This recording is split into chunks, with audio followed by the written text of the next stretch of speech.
We're continuing with section 14.8, Lagrange multipliers with two constraints.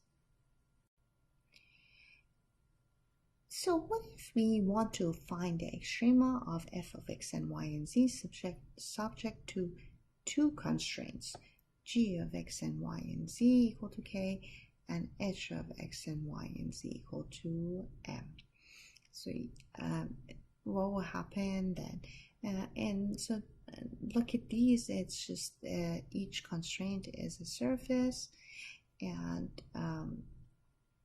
we want to find we want to figure out how f optimizes over the intersection of the two of them.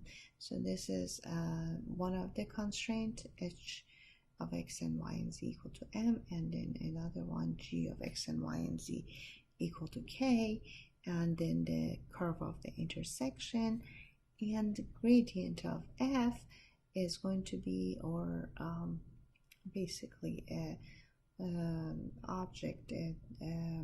level object of f is going to be parallel to that curve, and therefore the gradient of f is going to be basically in the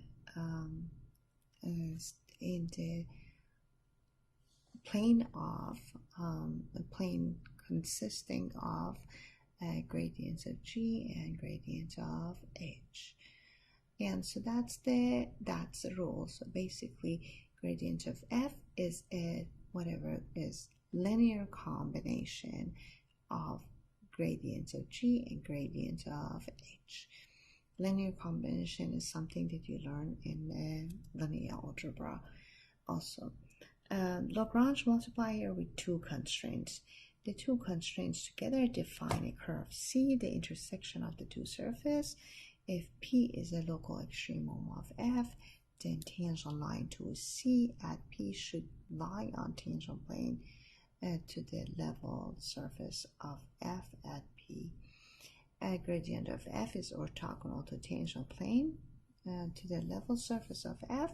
The tangent plane contains both gradient of g and gradient of h because P is an extremum. Therefore, gradient of f is a linear combination of gradient of g and gradient of h. And we write it as gradient of f is equal to lambda gradient of g plus mu gradient of h. Now, to find the extrema of f of x and y subject to two constraints, g of x and y equal to k, and h of x and y and z equal to k, and h of x, y, and z equal to m, solve the system of 5 equations and 5 unknowns.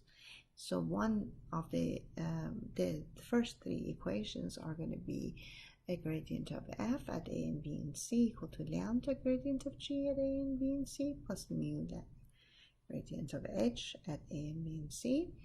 And then the next two are the two constraints. And those are the g of a and b and c equal to k, and h of a and b and c equal to m. Calculate the values of f at all points a, b, c found in step 1. The largest of those is absolute maximum value, and the smallest is the absolute minimum value if the surfaces are bounded and closed. Any analogous method works for any numbers of variables and constraints. So let's do an example. Let temperature xyz be T of x and y and z equal to 5x plus 5y plus 7z. On the curve of intersection of x minus y plus z equal to 1 and x squared plus y squared equal to 1, calculate the maximum and minimum temperature. So gradient of T is equal to 2, 5, and 7. Gradient of G, 1, negative 1, and 1. Gradient of H, 2x and 2y and 0. Set gradient of T, which is 2, equal to lambda gradient, the first coordinate of gradient of t equal to 2 is equal to lambda times the first coordinate of gradient of g, which is lambda, times mu times the second coordinate, 2 mu x, and repeat with the second coordinates and the third coordinates, and don't forget the two equations of the constraints, and then solve for lambda and mu. And so lambda and mu solving in the first three equations gives you negative 12x equal to 5y. Use that to plug in into the last two equations, and then you solve for the values 5 over 13, negative 12 over 13, and negative 4 divided by 13, and then the other point is going to be negative 5 over 13 plus 12 over 13 and 30 over 13. One of them gives negative 6 if you plug in the function.